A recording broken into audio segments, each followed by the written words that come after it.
algumas regiões polares, o sol não se põe durante quase 2 meses. É o chamado sol da meia-noite. Quem vê o fenômeno pela primeira vez tem a impressão de que os dias não têm fim. É como se aquela luz nunca fosse acabar. Talvez essa tenha sido a mesma sensação dos que investiram na indústria do petróleo. A sensação de que aquela fonte de energia e riqueza era inesgotável. Mas eles estavam enganados.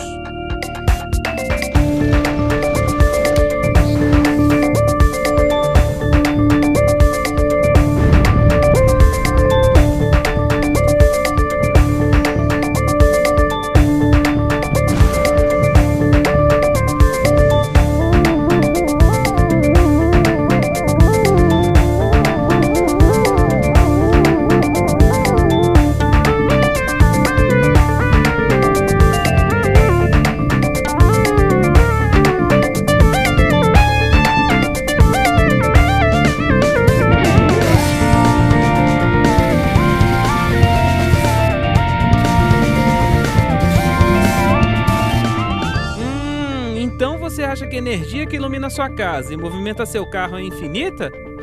Quem dera! Carvão, gás e petróleo podem acabar daqui a algumas décadas. E pior, quanto mais usamos essas fontes de energia, mais elas aquecem o planeta. A matriz energética do mundo hoje está baseada no petróleo e no carvão. No mundo, a maior preocupação que existe em relação às emissões de gases de efeito estufa estão relacionados à geração de energia. Está na hora da gente saber é que esse modelo começou a falir, ele não tem mais como se sustentar.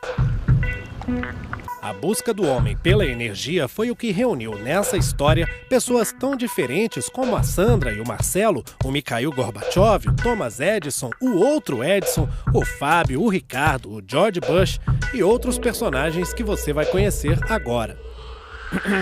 Bom, deixe eu me apresentar.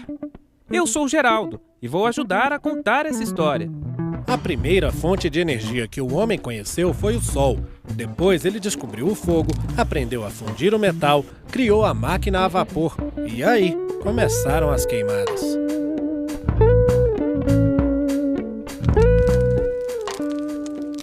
Veio a Revolução Industrial, as locomotivas, os teares mecânicos, os navios a vapor.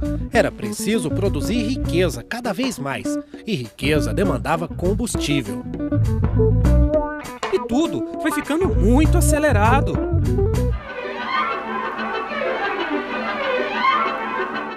Quanto mais acelerado, mais necessidade de combustíveis. Depois veio a eletricidade. Thomas Edison inventou a lâmpada. E tudo isso levou o homem a lugares inimagináveis.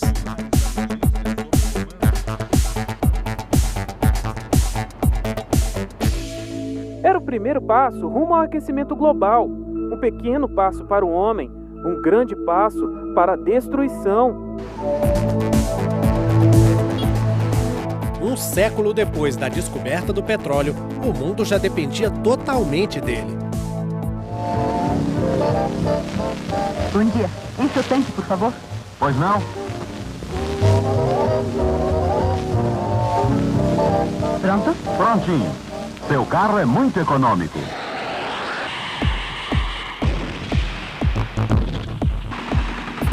Foi aí que se descobriu que o petróleo podia acabar.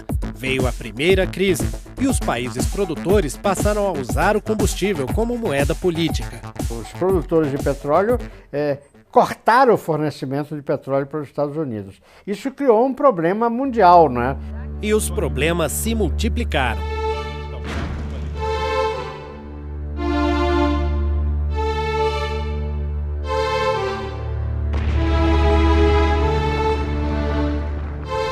Muito antes disso, ainda na década de 70, o Brasil já tinha saído na frente em busca de fontes alternativas de energia e criou o Proálcool. A cana-de-açúcar dos tempos da colonização virou matéria-prima para a produção de combustível mais limpo e renovável. Com a crise do petróleo, o governo incentivou muito, com uma visão de Estado, uma produção alternativa, de produção de uma energia alternativa ao petróleo. O álcool é menos poluente do que a gasolina e emite menos gases do efeito estufa do que a gasolina.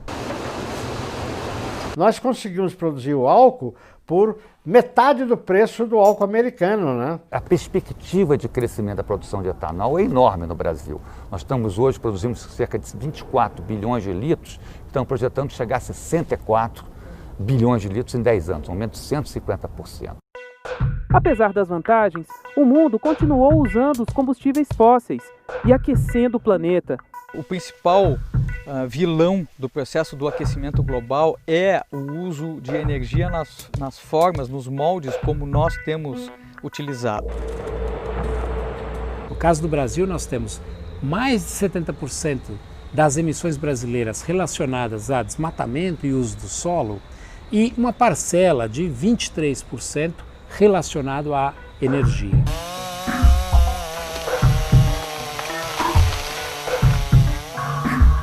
Hoje já é colocado não pelos ambientalistas visionários, mas pelos cientistas do mundo todo, é uma realidade.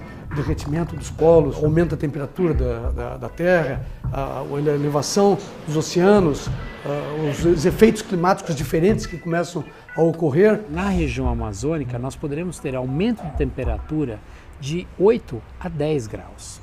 Então você imagina o que é uma situação de seca na Amazônia com temperaturas de 50 a 52 graus.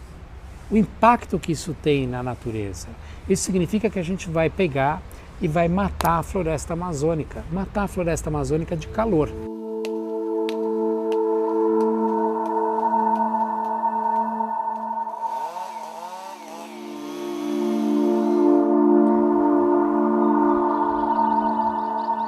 A cada 10 anos nós tínhamos 3 anos de ocorrência de estiagem, de seca, né? Agora, mais recentemente, os dados já mostram que de 10 anos, 7 tem ocorrido seca. Como a gente tem o soja plantado, né? Então com essa estiagem, né? Falta de chuva, então a gente pode perder tudo, soja, né? Bastante prejuízo.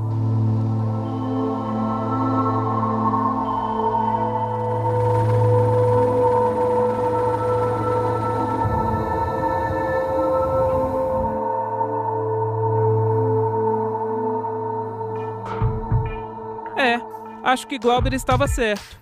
O sertão vai virar mar, e o mar vira sertão. O sertão vai virar mar, e o mar vira sertão. A produção de energia a qualquer custo também gerou diferenças sociais.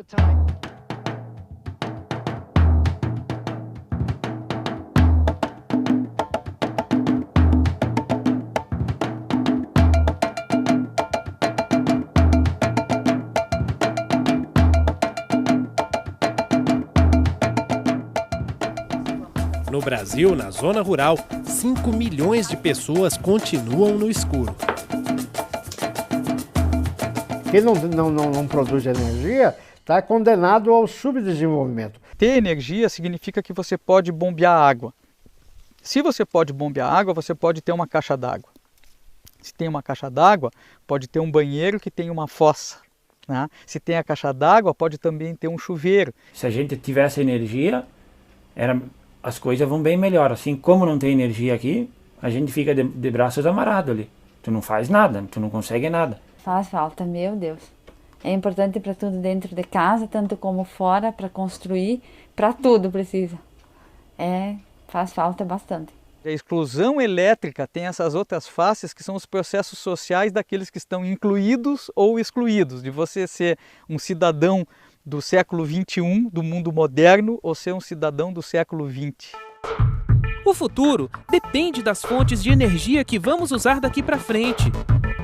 E o Brasil até que pode ser considerado exemplo. Quase 50% da matriz energética brasileira é renovável.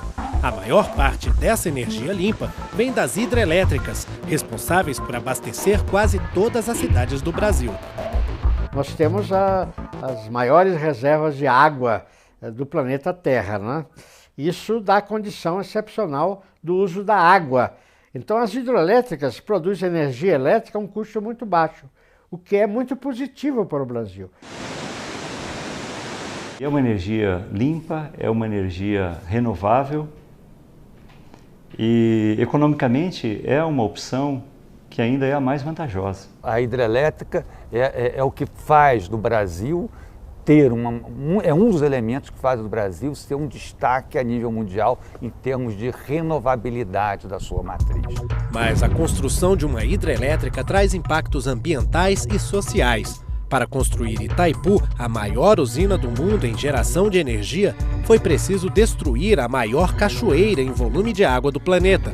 Balbina alagou mais de 2.000 km² de floresta nativa e hoje sua emissão de gás carbônico é 10 vezes maior que a de uma termoelétrica a carvão. Para construir Tucuruí, 32.000 famílias foram desalojadas. E na usina de Machadinho não foi diferente. 2.000 famílias foram atingidas pela construção da usina. Uma delas era a família de Edson.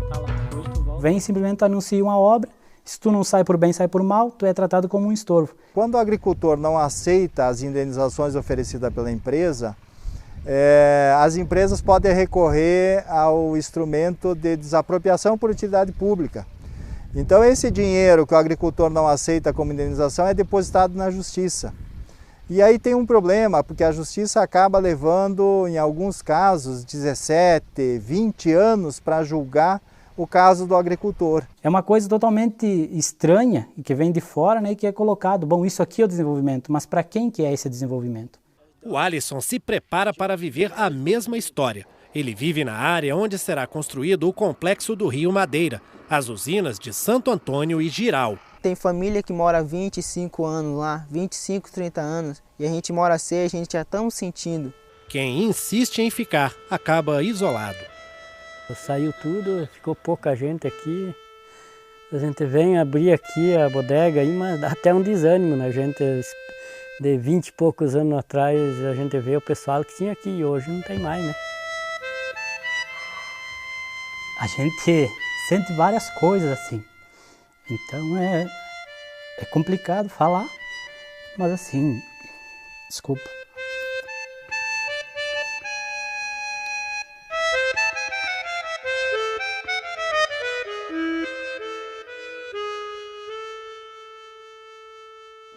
Depois das hidrelétricas, as usinas nucleares são as que mais geram energia elétrica no Brasil. A energia nuclear, as centrais possuem uma capacidade de geração muito grande. Então, as duas centrais juntas geram 2.000 megawatts. Se comparado, por exemplo, a Itaipu, que são 10.000 megawatts, 20% de Itaipu. Em termos de emissão, a energia nuclear é uma fonte limpa, né? Ela não emite, é a que emite emissão zero de gases de efeito estufa.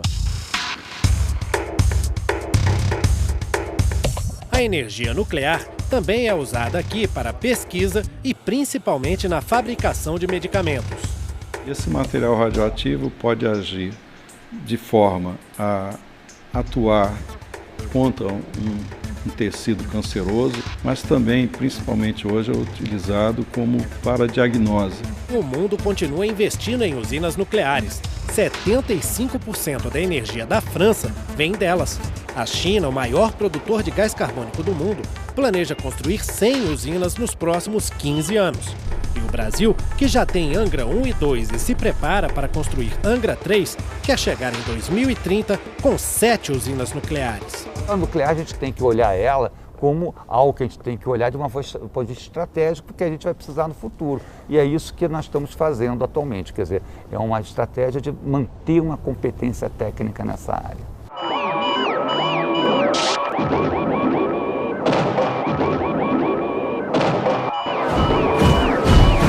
Mas a história mostra que, apesar de gerar energia limpa, as usinas nucleares podem provocar acidentes gravíssimos.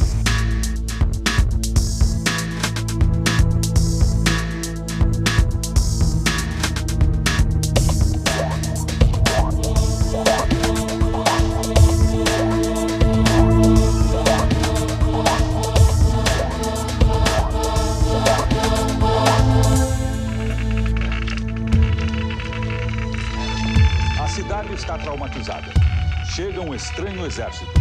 Batalhões de técnicos armados com aparelhos nunca vistos aqui.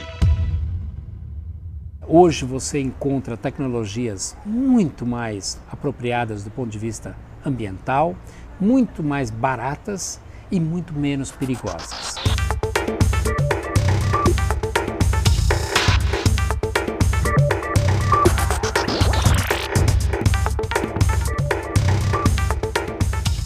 Moinhos de vento e sol.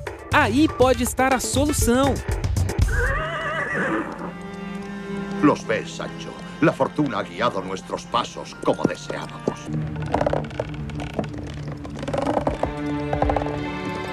Ainda podemos viver com energias limpas num planeta sustentável. O Brasil já deu o pontapé inicial quando investiu no álcool há mais de 30 anos e tem todas as condições para continuar investindo em novas fontes, ou melhor, fontes que já são nossas velhas conhecidas, como a energia eólica. Há séculos, a força dos ventos já era usada por navegadores em busca de novas terras. Foi assim que o Brasil foi descoberto. Tudo vem do vento, tudo vem do vento, tudo vem do vento, tudo vem. No Rio Grande do Sul está o maior parque eólico da América Latina. Os aerogeradores, com mais de 100 metros de altura, captam o vento e transformam em energia elétrica. Nós produzimos 150 megawatts de energia, com potência. E estamos deixando de emitir, substituindo, em torno de 148 mil toneladas de dióxido de carbono. Além de limpa, a energia eólica não traz grandes impactos, como as hidrelétricas. Nós temos todo o produtor agropecuário convivendo, né? O gado, a agricultura, esse campo todo é de produção. Tem gado, você vai ver as vacas andando junto às torres. No país do Sol, a energia solar é outra fonte fundamental na construção de um planeta mais saudável. A energia renovável se produz enquanto houver sol. E o sol, dentro de 11 bilhões de anos, ele ainda existirá. Né? Você tem dois tipos de energia solar.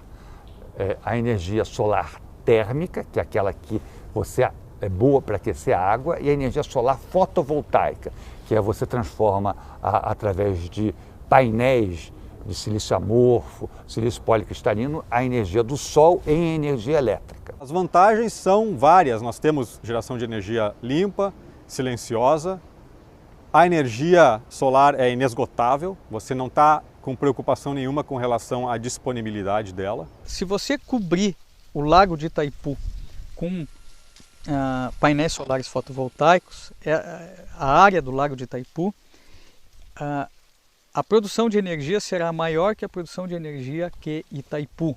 Na Universidade de Santa Catarina, são desenvolvidos vários projetos com energia solar, como o carro e a moto elétrica, limpos e silenciosos. Olha só a diferença entre o movido a diesel e o movido a energia solar.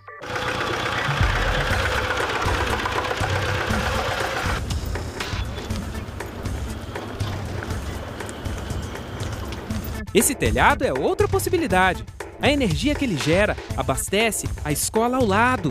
Nós temos uma quantidade de insolação muito superior à maioria dos países onde esse desenvolvimento está acontecendo de forma muito mais intensa do que aqui. E temos a chance de, no futuro, usar essa energia de uma maneira intensa para todos os nossos usos finais, né? Desde aquecimento até a energia elétrica para as edificações e energia elétrica para os veículos elétricos que farão parte então do nosso futuro. Quem falasse de etanol há 30 anos, que nós íamos criar uma indústria do etanol tão pujante, essas pessoas são loucas. Então, está aí o etanol acontecendo. Por que não pensar isso em termos de solar? Fábio sabe do que está falando. Há mais de 20 anos, ele desenvolve projetos de iluminação no meio rural e fez da própria casa um modelo de sustentabilidade.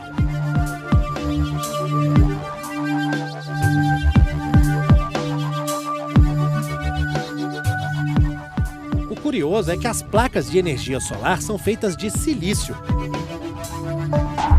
E sabe onde está uma das maiores reservas de silício do mundo? O Brasil é um dos maiores produtores de silício do mundo. Mas muito mais do que isso, o silício brasileiro tem alta qualidade. Então é um silício de alto grau de pureza e ele pode então ser usado, ele é muito usado para aplicação fotovoltaica.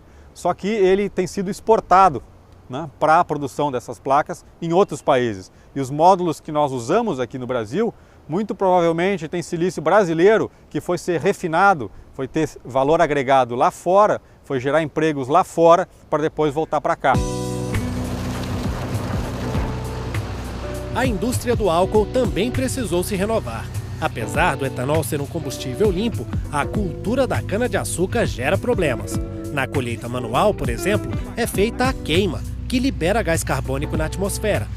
Para reduzir as emissões, o setor já encontra saídas. Nesta usina em São Paulo, além da produção do etanol, o bagaço da cana que iria para o lixo é aproveitado para gerar energia elétrica. A produção de energia elétrica através do bagaço de cana já é reconhecida pela ONU e pelo mundo como um todo que ela gera crédito de carbono. Nós temos uma capacidade instalada de 294 mega hoje, né? Nós podemos chegar a uma capacidade instalada de 1.200 mega. E do lixo vem mais uma fonte limpa. É a produção de energia elétrica a partir do biogás. O metano, gerado pela decomposição do lixo orgânico dos aterros sanitários, é um gás altamente nocivo ao efeito estufa. Como ele é 21 vezes mais poluente que o gás carbônico, você deixa de emitir 21 vezes essa poluição para a atmosfera, fazendo com que você possa vender isso como crédito de carbono para os países que são obrigados a reduzir suas emissões através do Protocolo de Kyoto. A gente tem daí 3 oportunidades. Tem a geração de energia elétrica, que o próprio aterro pode consumir, geração de excedente de energia, que o aterro pode comercializar, e também a questão dos créditos de carbono, que o aterro pode comercializar, também é uma receita extra. As possibilidades de energias limpas são muitas. Biodiesel, biomassa, pequenas hidrelétricas, biogás e agora até o hidrogênio. Vários projetos já vêm sendo desenvolvidos com as chamadas células a combustível. Células a combustível são equipamentos com pequena energia. Pode ser desde uma pequena bateria para um celular, como pode ser uma célula a combustível para a movimentação de um veículo, ou simplesmente uma pequena célula para a iluminação de uma casa. Apesar das possibilidades, o plano do governo brasileiro ainda é tímido. Prevê menos de 1% de energia eólica nos próximos 10 anos. O governo é importante diversificar a matriz, a gente tem várias fontes renováveis e vamos investir em todas elas, privilegiando, é claro, aquela que seja menos custosa para a população, no caso a hidroeletricidade. Hoje, o governo é completamente cego à discussão das energias renováveis. E talvez, quando ele fala alguma coisa sobre energias renováveis, ele trata energias renováveis como uma energia de boutique, uma coisa pequena, complementar, mas não com o seu verdadeiro papel de substituir uma matriz suja por uma matriz limpa. Nosso plano decenal tem que ser revisto nesse aspecto e nós pretendemos contribuir no debate para que se amplie e se facilite a entrada da geração eólica como alternativa complementar de energia. Desde 2002, o Brasil também tem um programa de incentivo às energias renováveis, mas até hoje ele não prevê investimentos em energia solar. O argumento é de que o custo é muito alto. Ela vem caindo os custos ano após ano, pode ser que venha a ser uma energia do futuro, mas ainda é algo do futuro. Tem que ser uma política de governo, uma vontade nacional, fazer com que a energia solar tão abundante aqui no Brasil venha a ser usada de uma maneira mais intensa e que venha a ocupar um espaço maior no nosso mix energético aqui no Brasil. Se você considerar que a instalação de sistemas solares fotovoltaicos tem a vida útil de 25 anos e se você diluir esse investimento em 25 anos, você vai concluir que o investimento é muito pequeno, que não é caro. A capital menos ensolarada do Brasil é Florianópolis, aqui onde nós estamos agora, né? E esse local recebe 40% mais energia solar que o lugar mais ensolarado da Alemanha, que é o país onde mais se vê a aplicação de energia solar fotovoltaica.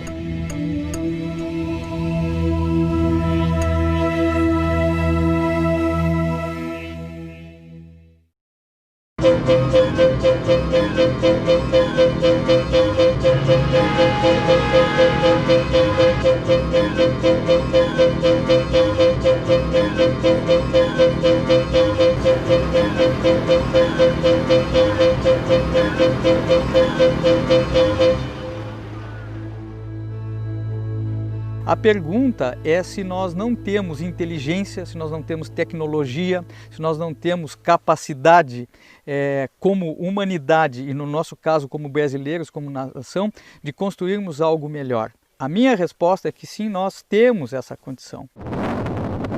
Eu imagino que dentro dos próximos 10 anos você vai poder escolher entre comprar energia convencional ou gerar sua própria energia com um telhado solar.